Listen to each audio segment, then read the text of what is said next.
Welcome back to episode 2 of our deadlift series. Today we're going to be talking about, once again, the deadlift, but more so on form, some key things to remember when performing the deadlift, and just some of my specific things that I like to coach when teaching people about it. The first that we're going to talk about is the hip hinge, because the deadlift, regardless of what type of deadlift you're doing, RDL, sumo, conventional, it's a hip hinge lift. It's not a squat.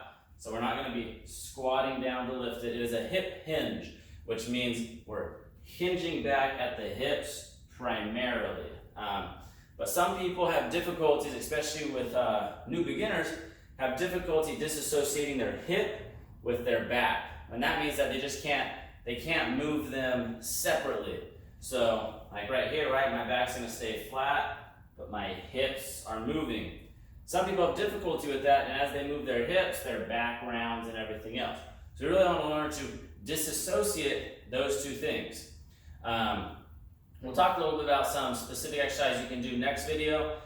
With regards to the hip hinge, we'll talk about a little now. We'll do a little drill to kind of help cue with that as well. The start of it is the hips. Just remember, hips back first. So it's not just a hip only movement, because that'd be more of an RDL motion, but the hips go back first, and then you can kind of drop down a little bit into your deadlift stance. Now it's also key to remember that a deadlift is different from a squat pattern. So a squat pattern would be good flexion of the knee as well as the hip. So a squat pattern would be like this, right? There's a lot of knee flexion, there's a lot of hip flexion. For a deadlift, it's a little different. There's a lot of hip flexion and less knee flexion. So we're going to come here, and we're in this position. As you can see, the knee is opened up, and even more so for an RDL, which has very little knee movement, just a slight knee hinge there, but mostly all in the hips. So that's why deadlifts are great for creating that posterior strength, glute strength, and things like that. Another key thing to remember is the bar path, right? You want it kind of, when you get lined up over the, kind of the midfoot, what we call it. So not necessarily the toes, but kind of more right over the middle of your foot there. I always like to cue to go down into the position rather than say, come here, get your hands ready, and then as you come here, then set up. That's going to do two things. One, when you get down into this position, your hamstrings are already kind of, most people are already tight in this position. So if you come here and then flatten your back, what you're mostly doing is just arching, overextending your back to get into that position. So it's not really your ideal position but that's, I mean, it's okay if you're doing like a powerlifting meet or something where you're doing it once every so often, where you really have to, get down there, wrap your wrists or stuff, you're doing that sort of lift. But for training, for the general population, for most people, you want to get in your stance, hinge back, come down, and now you know you're in good posture, right? Your shoulder is going to be directly with your arm. So there are some things that's one of the main ones I like to talk about, is starting in a good position. Don't go down into the position and then try to get to the position. It just doesn't work as well.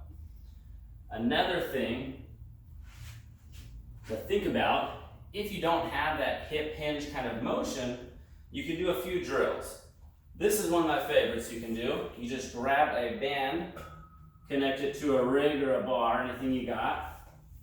We're going to do it standing and kneeling as well. So we're going to step out. So the band is wrapped right around your hips, right? It's already trying to pull my hips back. So we're going to do it slow and controlled though, is you're just going to hinge back. Back's going to stay flat though, and then forward.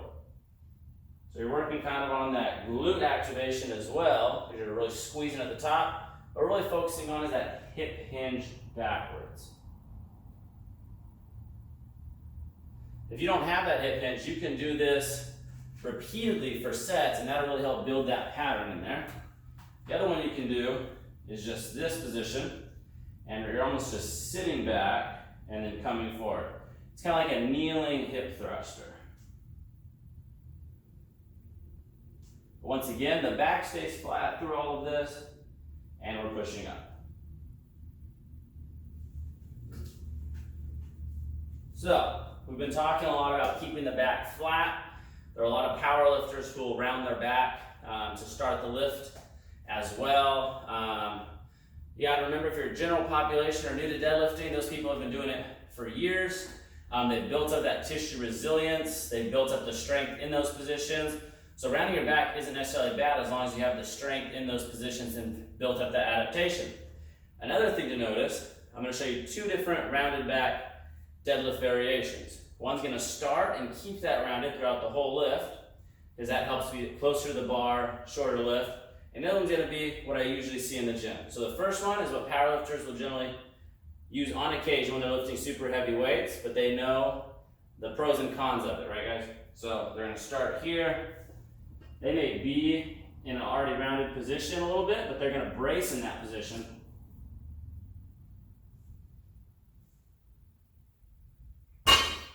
So as you can see, the angle of my back ideally doesn't really change, and that's what we want.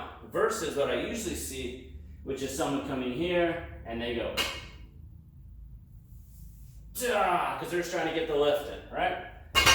That's what we don't want, because as you're doing that, your back continually bends, and it's not an isometric motion, which is what the back is supposed to be doing during a deadlift. So those are a few key components of that area. Another key thing is, for me, is hand placement. So typically most people do this alternated grip where one is pronated and one is supinated, and that's great for especially the real heavy lifts for strength. But what it does do is it also creates asymmetries, because most people do the same grip every single time they deadlift, regardless if they're using warm-up weights, light weights, heavy weights. What that happens is this arm is internally rotated, this arm is externally rotated, puts a lot more force on the bicep on this arm, which is why some people get bicep tears when they deadlift. And this arm is the complete opposite. So when you do this over and over again, you're going to get tight this way, you're going to be working certain structures way more on one side than the other side. What I will recommend, guys, is using a double overhand grip with using light weights, warm-up weights. When you get to the weights where you need that heavy lift, you can alternate it there, or what you can do is you can switch back and forth if you're comfortable with that. If you're not comfortable with that, you can use wrist wraps to help with the heavier weights, but if you are wanting to strain that grip strength as well, then I would probably say I like to alternate. Or if you're just doing, all your warm-up sets, double overhand, until you work up to your real heavy lifts and you can't hold it like this anymore, then I would say that doing a few sets like this is perfectly fine. So that's just a little bit on hand placement. Okay guys, the last little objects we're going to hit are really the mobility requirements for the deadlift to get into this kind of conventional position.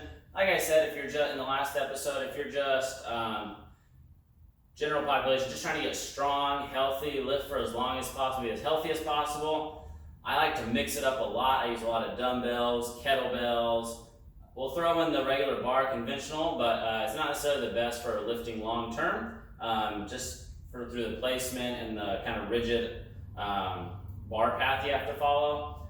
It is definitely good for you, and I do it, but I would recommend, if you're going to be just lifting kind of for fun, health, and fitness, not necessarily competition, mix it up a lot, single leg, anything like that. So, but for this one, for the mobility requirements that we need, for the conventional, mainly hamstrings, posterior chain. A good test that you can do is simply hinge back, try to keep your back as straight as you can, arms out in front of you. You should be able to get to that bar path, keeping the knees just slightly bent, where the bar would necessarily be without rounding your back. That's more of your hamstrings. If you want to do it as well, just with your deadlift stance, your knees will bend a little bit more. That's perfectly fine as too. You just want to make sure without weight, you can get to that position without really rounding your back. So you don't want to be in this position and have to start right here. That's just not optimal. If you are that person, you don't have that mobility yet, you want to put do some rack pulls, maybe put this on blocks, use the hex bar with the extra handles, things like that to kind of modify it.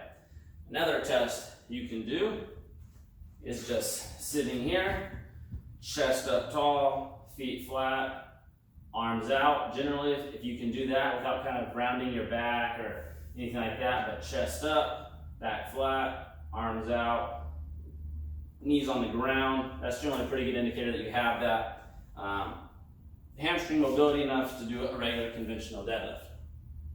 With the Sumo Deadlift, the mobility requirements are a little different. It's less total hamstring, more kind of adductor and hamstring. The big limitator usually is what we call like an adductor magnus. It is both an adductor and a hamstring, so a little bit of both, which is kind of what this position is. So for starters, just get into your sumo position. If you have a lot of tightness in here, in just the sumo position, it's probably not going to be the one you want to do right now. You want to work up to it, or just bring your stance in a little bit. But this is just for starters. To really perform the sumo deadlift, you have to be able to get down into this position, and knees need to stay out over your toes, right? If you're coming in this, it's easy on the muscles because their knees are coming in, but that's not optimal for our lift.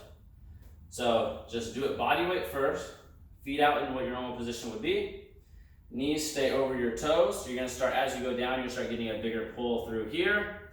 And you just wanna make sure you can get in that position, keeping a relatively upright torso to be able to grab that bar.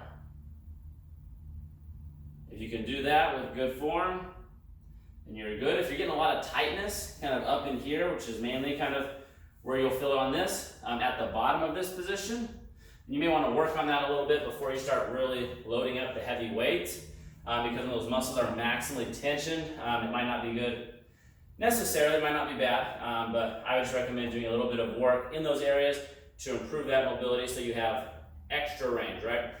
You don't want to be at your in range of motion every single time you do a heavy lift. You want a little bit of breathing room there as well.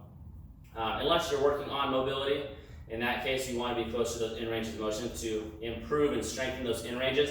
But if you're just working on strength, increasing your deadlift strength, you want a little bit of breathing room in there.